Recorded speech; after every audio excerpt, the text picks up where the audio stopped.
Hey, folks, it's Lindsey Huddleston back at it again. Another SPS mental health moment back in the building. Always happy to have great coaches, players, and sports influencers. But right now, I have a pretty popular young man. His name has been ringing for a while, and up until very recently, he was on everybody's list to be the number one recruit. That is Mr. Raheem Anderson the second in the building. How you doing, man?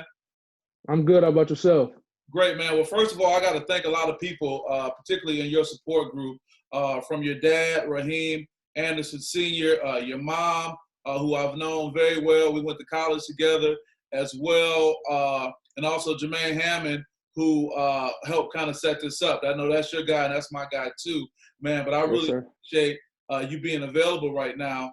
So tell me what's been going on with you. Nothing much, during the whole pandemic thing. I just been, working out, trying to stay mentally tough, physically tough, trying to stay strong.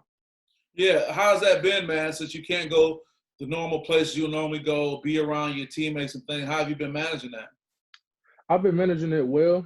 I've been doing stuff like push-ups, a lot of body weight stuff, running, uh others like moderations of body weight workouts and stuff like that. Right, that's good. Well, we talked offline a little bit, man. You're in a great position to have already committed to your school of choice, University of Michigan. Shout out to Coach Harbaugh. I've been able to sit down with him, and we always have great conversations. So, what advice can you give to a young person coming along who wants to be in a situation like you to be highly sought after? Or what advice can you give to someone who's highly sought after now, but they're trying to figure out how they're going to make their decision? What feedback can you give? First of all, like in terms of like football and stuff, I would tell the student, just focus on your team. And when you focus on your team and you focus on winning and you focus on developing yourself as a player and as a person off the field, like the accolades and the offers and stuff will come. Like when you win, like I like to like we say this at Cash Tech, when you win, everybody eats. So so say y'all won a championship, everybody will probably get an opportunity to go to college for free. Well, that sounds like Coach Wilcher, no doubt. When you win, everybody Yes, sir. eat, man. Shout out to Coach Wilcher and all he's Yes, doing. sir. That's really helpful, man. So, do you think it's difficult sometimes for some young people because there's a lot of hype? I mean, you seem to be a very grounded young man. Talking to your dad about, you've been sitting at his side, doing film since you were little. I mean, it's kind of a unique situation. What about the guys who don't really have that kind of support group and they kind of get caught up in the hype, which I know you see sometimes too? How difficult it is for some people who don't have the kind of support group you're talking about. I mean, I bet it's probably real difficult because like they don't have the support system. Like you said, they don't have the support system hasn't allowed them to be mentally tough and stay on their grind, and they get caught in the hype and they might get off focus. Yeah, that happens a lot, man. And I think with social media, it's so easy to get caught up in that. Moving forward, man, did you always know you wanted to be in this position when you were a young guy playing? Did you always know you wanted to be one of the, highly touted, guys in the country as far as people wanting your talents? Did you always know that? The goal was always free college, and I didn't like really take football seriously to like around sixth grade. So I've been playing since like second or third grade since I was like seven. So I didn't take it serious and like really want to pursue my dreams and my goals to like sixth grade, seeing all the stuff on YouTube and stuff about people getting highly recruited like J. Rue Campbell, Mike Weber, Michael Nwenu and stuff like that. It's always been like I've always seen them like getting higher and higher and trying to reach their goals and go to college for free. And like that just motivated me. Yeah, that makes a lot of sense. Talking to your dad, you've played soccer, you've played baseball, you've played basketball. In this world, it seems like a lot of athletes are focused on specializing, especially if they want to go to the highest level. Why do you think it was good that you played multiple sports, and what advice do you have about that? I mean, it's always good to play multiple sports and like broaden like what you're good at, and just get the experience so you know what you like or what you don't like. Because you might be a real good at football, but you might be real good at baseball. You might be a two-sport athlete, end up like somebody like Bo Jackson or something like that. So you never know. It's good to be skilled in both aspects and both sports. Because so you can think. You know. That's really good. You seem to be really well versed. You've been a captain on every team you've been involved in for the most part, a lot of leadership. What's something a lot of people don't know about you that they'll be surprised to know? A lot of people don't know that I'm a DJ. Oh yeah, Uh, what's your DJ name? yeah, DJ Heem. DJ Heem. Okay, okay. Yes, Talk sir. about being a DJ. I've been DJing. I don't even know. I mean, my dad he had this software called Virtual DJ, and like it was like you could play songs on it and stuff like that. And I used to just be so drilled into the screen and like always focused and like wanting to know more about it. So I started DJing like fifth grade, and so I went to like this class. I'm not sure if you know DJ Linda Carter. Yeah, that's So my good she friend. We grew up together. Yeah. yeah yeah. So she was one of the teachers in the class, and I've always been interested in DJing. So I got my controller and stuff like that about sixth grade, and I do all types of gigs and stuff like that. So how often do you get on and DJ? How often do you do it?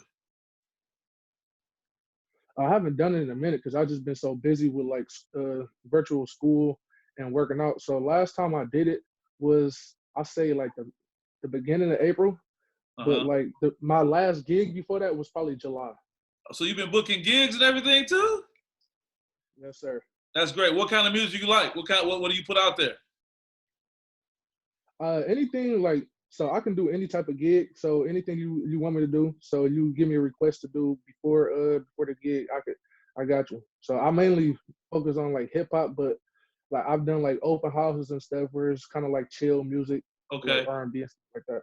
Well, let's say you got booked to do a gig like a family barbecue where you got all generations, young and old, together, and they ready to get Hmm. going. What's a couple tracks you can put on and get everybody hyped?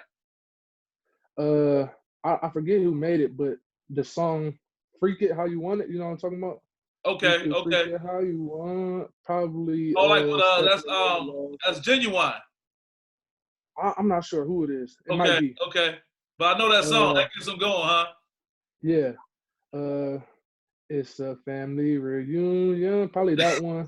Yeah. Probably step in the name of love. Probably Yeah. Okay. that. Okay. That's all it gets me going. So, do you see yourself when you go forward, when you land on University of Michigan's campus, that if there's an opportunity for you to get behind the wheels, still you gonna get down and do it? Yeah, I might, but like with NCAA rules, you can't like make money and stuff, so it might be kind of steep for that. But Yeah. I just love doing it as well. So it's a high possibility of that too. Yeah, well, of course, we don't want you to have any violations, and you just coming showing up somewhere, getting behind there for no fee should always be okay. But does that help you kind of relax and take your mind off things when you do that? Yeah, most definitely, because I love music. I love listening to music, all types of music. I listen to people like Billie Eilish, Drake. I listen to old bands like Queen, both like you know, who are Bon Jovi, stuff like that, Wow, we are Nirvana. the champions, and So I'm a cowboy. Okay, dead or right, alive. Okay, you right. right. Shaquille O'Neal has a show out called Shack Life, and one of the things Yeah, yeah, yeah.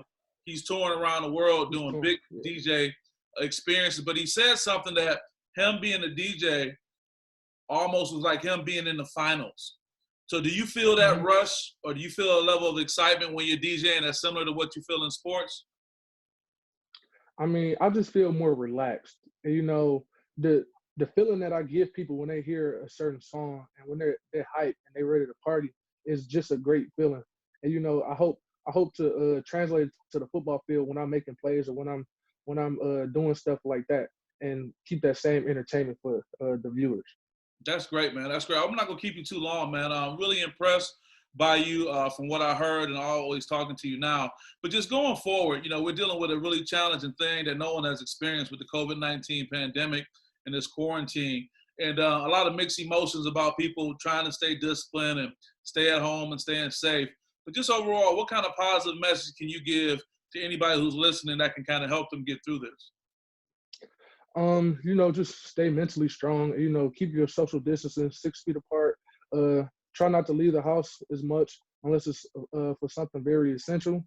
And try to stay physically active as well. So you might want to go on a run or a walk or something. That might keep you mentally and physically active.